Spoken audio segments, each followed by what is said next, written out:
I'm Reverend J. Stewart Glover, and you are listening to Faith Talk. Today we remember, and some of us celebrate, the Juneteenth announcement, which was preceded by the Emancipation Proclamation. Now, we know that there was a bit of a delay getting the news of freedom into Texas, but eventually the good news of liberation was delivered. But today I celebrate with reservation, simply because we are still living in the tension between the here and now and the not yet. I'd like to borrow from a biblical story to make a point. The Exodus story from the Old Testament, it offers a profound account of deliverance and divine justice, and it certainly reminds me of the African American journey from slavery to freedom. The scripture comes from the book of Exodus, the 3rd chapter, verses 7 to 8, and then I'll jump down to verses 10 to 12. It reads in this way: "The Lord said, I have indeed seen the misery of my people in Egypt. I have heard them crying out because of their slave drivers, and I am concerned about their suffering. So I have come down to rescue them from the hand of the Egyptians and to bring them up out of that land into a good and spacious land, a land flowing with milk and honey." Then jumping to verse 10, it says, "So now go, I am sending you to Pharaoh to bring my people, the Israelites, out of Egypt." But Moses said to God, "Who am I that I should go to Pharaoh and bring the Israelites out of Egypt?" And God said, "I will be with you." So what I love about this passage is where God speaks to Moses. And he says, "I have indeed seen the misery of my people in Egypt. I heard them crying out because of their slave drivers, and I'm concerned about their suffering." And the part I really love is where he says, "So I have come down to rescue them." So God saw their suffering just like he sees our suffering, and he enters into the struggle of the people. Now, I can imagine Moses getting excited about the idea of justice and freedom for his people. And maybe he thought that God would come down and go to the Pharaoh, straighten him out, and the slaves would be set free. But unexpectedly, God throws Moses a curveball and says, "So now go, I am sending you to Pharaoh to bring my people, the Israelites, out of Egypt." At this point in the story, I can also imagine Moses being utterly shocked, confused, and terrified at this point. He was probably thinking, whoa, God, you need to slow down a little bit. I'm not ready for all of this. Moses resisted this idea in every way he could. He focused on his inadequacies. He said, "Who am I that I should go to Pharaoh and bring the Israelites out of Egypt? What if they don't believe me?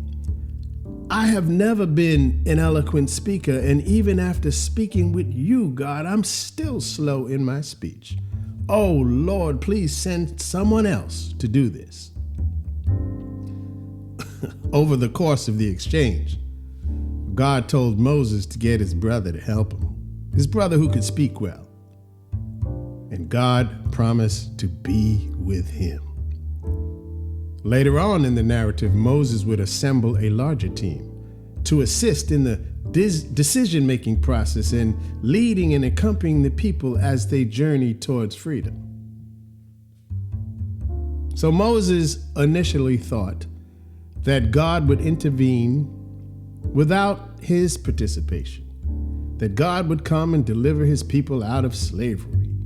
What can we learn from this? Well, the Reverend Dr. Martin Luther King, in his book, Strength to Love, he said this: "We must never feel that God will, through some breathtaking miracle or wave of the hand, cast evil out of the world. As long as we believe this, we will pray unanswerable prayers and ask God to do things that he will never do. The belief that God will do everything for man is as untenable as the belief that man can do everything for himself. To expect God to do everything while we do nothing is not only a lack of faith, it is clearly superstition. So God did not free the people from their bondage and slavery by waving his miracle-working hand. Instead, he enlisted people to take part in the work to accomplish his will. For people to be liberated from slavery, it would take people joined together with God to facilitate this journey towards freedom. So yes, Moses spoke truth to power. It was a rough negotiation, but eventually Pharaoh released the people from their slavery. But something strange happened. When Pharaoh saw them actually leaving, he saw his free labor force walking out the door. And guess what? He changed his mind. And those who were leaving Egypt in this Exodus event found themselves being chased by an army, sent by those who wanted to re-enslave them, to keep them as a source of free labor. And you may be asking yourself, well, how is this similar to the African American experience in Juneteenth? Well, let's take a look. Prior to the signing of the Emancipation Proclamation, there were many leading black voices, prophetic voices that spoke truth to power, just like Moses did.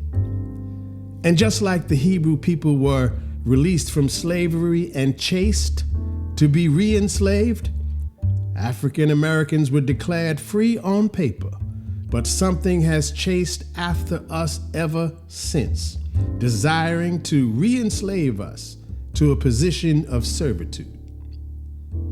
And there's no ambiguity about it. That something is racism, bigotry, prejudice, institutionalized racism, policies of exclusion, and outright violence.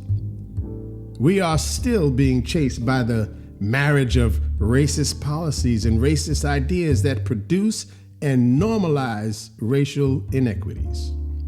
Those are the words of Ibram Kendi, who clearly articulates this point.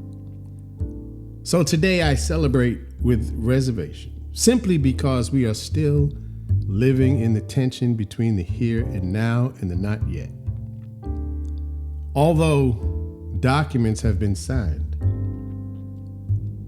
and public announcements proclaimed, there remains a deadly gap between the suggestion of freedom and actualized liberation. And we experience this every day, from microaggressions to outright violence. But there is good news. Just as Moses assembled a team in leadership roles to accompany the people along their journey towards freedom, God has put together a community of faith that collectively journey towards freedom. And in spite of our human frailties, in God's hands, we are the right people to lead our young people along their journey towards freedom. Collectively, we can intentionally contribute to the nurturing of their academic skills, their social sensitivities, their intellectual and spiritual freedom, all as part of their journey towards a realized freedom and justice.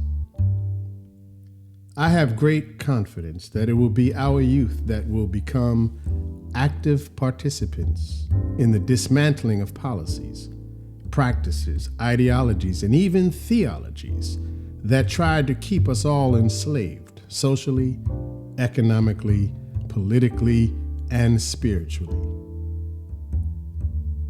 So celebrating our journey towards freedom requires us to remember that we are called to be active participants with God, ushering in justice and equality for all people.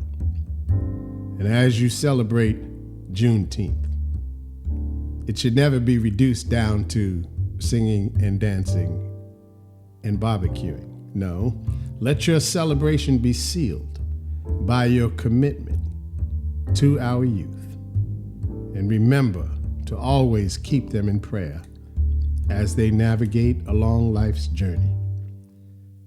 I'm Reverend J. Stewart Glover. You have been listening to Faith Talk. Visit the website at www.reverendjstewartglover.com and sign up to be a recipient of our emails. You can reach out to me by email through the website. You can even leave me a voicemail. And I thank you for joining and being part of our global listening audience. Like these episodes and share them with your friends. God bless you, and I'll see you next time.